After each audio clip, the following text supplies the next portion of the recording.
Here in downtown Portland, just back from Toronto FC's final training session ahead of Sunday's game at Providence Park against the Portland Timbers.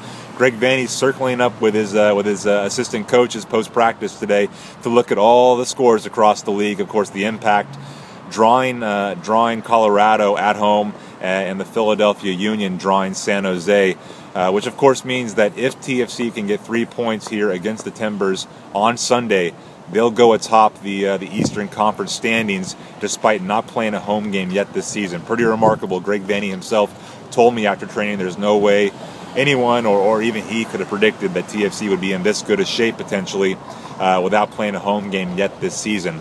Some talking points coming out of training. What does Greg Vanney do with Jonathan Osorio back in Toronto? Jonathan Osorio rolled his ankle in training midweek. He did not make the trip out here. So that leaves Greg Vanney in kind of a predicament. You know, how do you fill his shoes? He kind of traditionally plays in that number 10 role beneath the strikers. TFC doesn't have that many players like that in the lineup. So will Vanney switch up the formation? Will he go to a flat 4-4-2, or does he stick with the diamond attacking formation that got the result in Montreal? It's also possible, and I think more likely, that he goes with a 4-3-3 on Sunday and maybe brings in a guy like Tsubasa Endo to play in the middle, or Jay Chapman, who TFC recalled from TFC 2.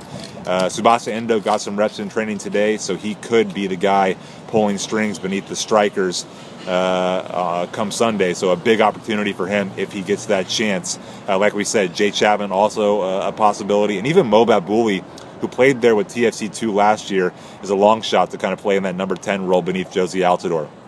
The Timbers, a little bit desperate right now, have won just one of their last 7. Just 2 wins on the season. They're coming home to a boisterous crowd that's expecting results, especially after, the Timbers won MLS Cup last year. They'll get Diego Valeri back from suspension. Darlington Nagbe, of course, coming back from injury midweek. And maybe more importantly is Liam Ridgewell, who has been out most of the season with a hamstring injury. So he comes back into the lineup, and the Timbers are feeling pretty good about their chances. We've said this before, though, TFC somehow finding a way on the road each and every week.